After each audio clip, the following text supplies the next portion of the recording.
मेरे प्रिय माता पिता, भाइयों एवं बहनों,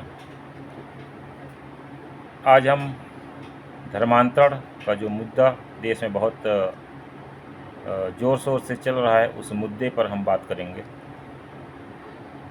मैं कहता हूँ कि धर्मांतरण एक व्यक्तिगत मामला है।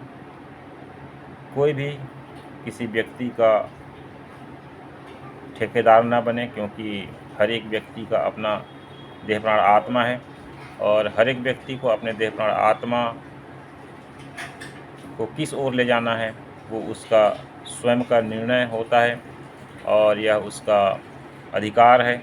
जैसा कि हमारा भारतीय संविधान, जो कि नियम का और कानून का किताब है, वह भी हमें अनुच्छेद 25 से लेकर 28 तक में यह अधिकार देता है कि भारत का कोई भी नागरिक किसी भी धर्म को अपना सकता है और उस धर्म के अनुसार आचरण कर सकता है। तो यहाँ पर हम यह समझ पाएंगे कि धर्मांतरण वास्तव में करना क्यों ज़रूरी है, ये मैं इस वीडियो में बताऊंगा।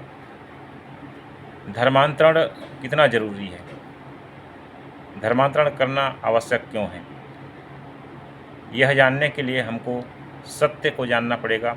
जब हम सत्य को जान जाएंगे तो हमें यह एहसास हो जाएगा कि हमें धर्मांतरण करना कितना ज़रूरी है। और यह अधिकार हमारा भारतीय संविधान भी हमें देता है कि हम अपना धर्म जो है अपनी इच्छा अनुसार अपने विवेक से हम अपना सकते हैं।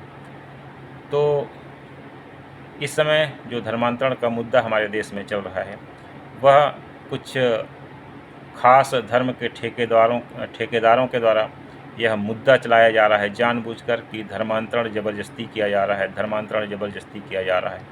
तो वे किसी व्यक्ति के व्यक्तिगत मामले पर, जो कि धर्म का मामला है, उस व्यक्ति का व्यक्तिगत मामला है, धर्म को किसी भी धर्म को मानना या अपनाना, तो ये धर्म के ठेकेदार क्यों धर्मांतरण का आरोप उन पर लगाते हैं।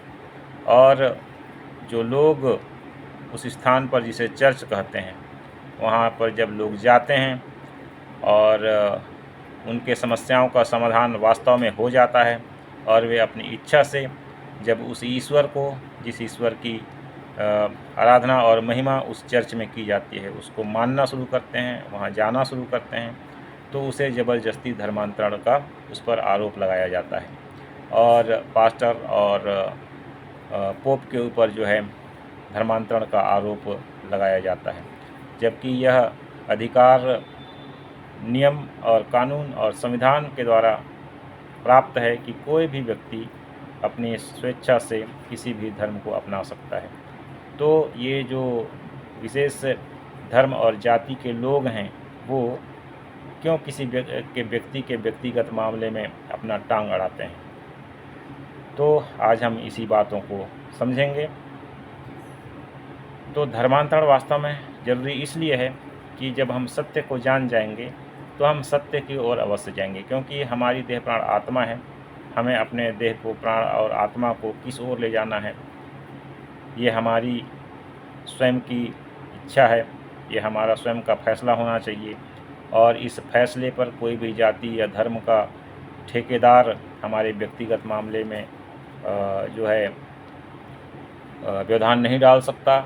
और जैसा कि हमारा कानून का किताब कहता है, यह हमारा अधिकार है। और यदि नियम और कानून के किताब के खिलाफ़ कोई व्यक्ति ज़बरदस्ती धर्मांतरण का आरोप लगाता है और पूजा आराधना के स्थल पर, चर्च पर जाकर जब वह लोगों पर हमला करता है, तोड़फोड़ करता है, तो वह चूँकि संविधान के खिलाफ़ काम करता है, उस पर देशद्रोह का मुकदमा दायर होना चाहिए, क्योंकि वह नियम और कानून का उल्लंघन करता है और किसी भी व्यक्ति के व्यक्तिगत मामले पर वह व्यवधान पैदा करता है। और इसी तरह से हम देख पा रहे हैं कि इन दिनों में एक शब्द है सनातन। जिस प्रकार से धर्मांतरण शब्द का उपयोग करके इन लोग उस शब्द का गलत तरीके से उपयोग कर रहे हैं, ईसाइयों के खिलाफ़ उस शब्द का उपयोग कर रहे हैं, वैसे ही सनातन शब्द इस समय में एक शब्द ऐसा प्रचलित है जो कि न किसी वेदों में, ग्रंथों में, पुराणों में कहीं भी दर्ज नहीं है कि यह धर्म सनातन है, या ऐसा भी कोई शब्द नहीं है किसी ग्रंथ में कि यह धर्म हिंदू धर्म है।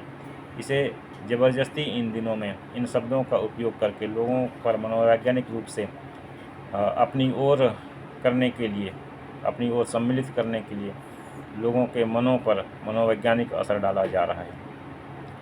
तो इस वीडियो में मैं यही बताऊंगा कि वास्तव में धर्मांतरण एक व्यक्ति को स्वयं का धर्मांतरण करना कितना आवश्यक है, और सनातन जो शब्द है इसके बारे में भी इस वीडियो में हम समझ लेंगे। तो आइए इस समय हम लोग सुनेंगे कि धर्मांतरण कितना ज़रूरी है। तो सनातन परमात्मा की प्रेरणा से लिखा गया वह पवित्र शास्त्र जिसे इंजील कहा जाता है, उसके रोमियो नाम की किताब, उसके 10वें अध्याय के हम 10वें पद से जब हम पढ़ना शुरू करते हैं तो वहाँ पर ऐसा लिखा पाया जाता है, क्योंकि धार्मिकता के लिए मन से विश्वास किया जाता है और उद्धार के लिए मुंह से अंगीकार किया जाता है। क्योंकि पवित्र शास्त्र यह कहता है, जो कोई उस पर विश्वास करेगा वह लज्जित न होगा। अर्थात परमात्मा पर जो विश्वास करेगा वह लज्जित न होगा, और धार्मिकता के लिए भी परमात्मा पर विश्वास करना होगा। उद्धार के लिए भी परमात्मा पर विश्वास करना पड़ेगा, अर्थात मोक्ष के लिए भी परमात्मा परमेश्वर पर विश्वास करना पड़ेगा। अर्थात हमें यह पहचानना पड़ेगा कि वह परमात्मा सृष्टिकर्ता परमेश्वर कौन है।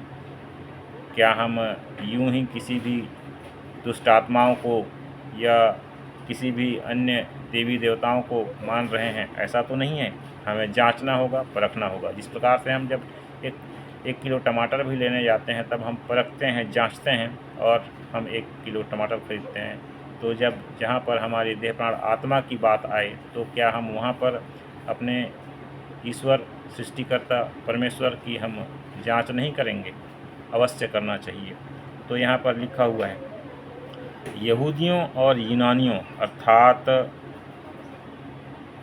किसी भी मनुष्य में, इस पृथ्वी पर जो भी मनुष्य रहता है उसमें कुछ भेद नहीं, इसलिए कि वह सबका प्रभु है और अपने सब नाम लेने वालों के लिए उदार है।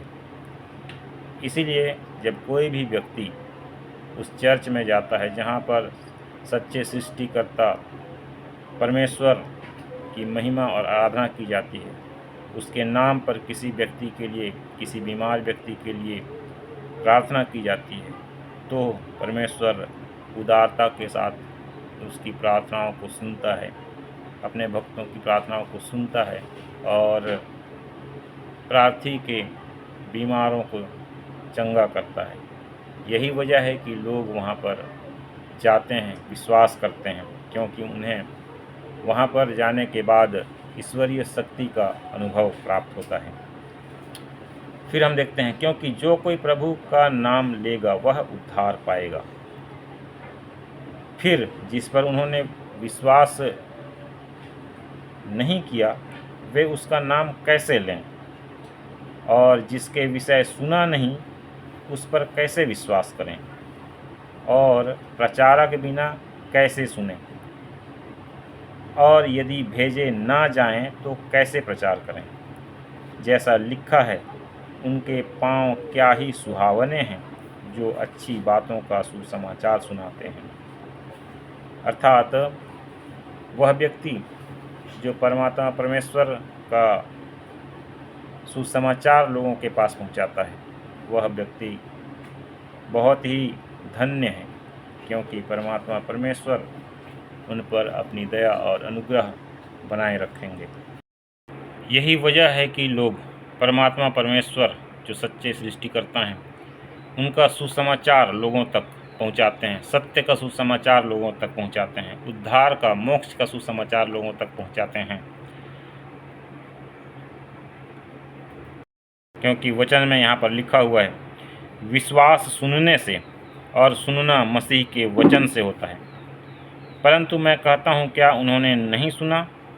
सुना तो अवश्य है, क्योंकि लिखा है, उनके स्वर सारी पृथ्वी पर और उनके वचन जगत की छोर तक पहुँच गए हैं। अर्थात सच्चे सृष्टिकर्ता परमेश्वर का बात, उसके वचन जब लोगों तक पहुँचाए ना जाएं तो लोग कैसे उस पर विश्वास करें। मैं तो यह भी कहता हूँ कि यदि आप में सच्चाई है, यदि किसी भी धर्म में सच्चाई है, या वह व्यक्ति जिसकी वह सेवा आराधना करता है, जिस ईश्वर की वह सेवा आराधना करता है, उसमें यदि सच्चाई है, यदि वह सच में सृष्टि करता है, तो वह भी अपने परमेश्वर का, अपने ईश्वर का प्रचार प्रसार करे, क्योंकि यह संवैधानिक अधिकार हर एक धर्म के लोगों को मिला हुआ है। यदि उस धर्म में सच्चाई है, जिस धर्म को वह व्यक्ति मानता है, तो वह अपने धर्म का प्रचार प्रसार करे, जैसा कि मसीही लोग प्रचार और प्रसार करते हैं, परमेश्वर का सुसमाचार सुनाते हैं, क्योंकि उसमें, उस सुसमाचार में सच्चे सृष्टिकर्ता परमेश्वर का सच्चाई है, और इसीलिए सत्य को लोगों तक पहुंचाते हैं, उद्धार और मोक्ष की बातों को लोगों तक पहुंचाते हैं, ताकि जो कोई परमात्मा परमेश्वर के सुसमाचार पर विश्वास करे वह उद्धार पाए।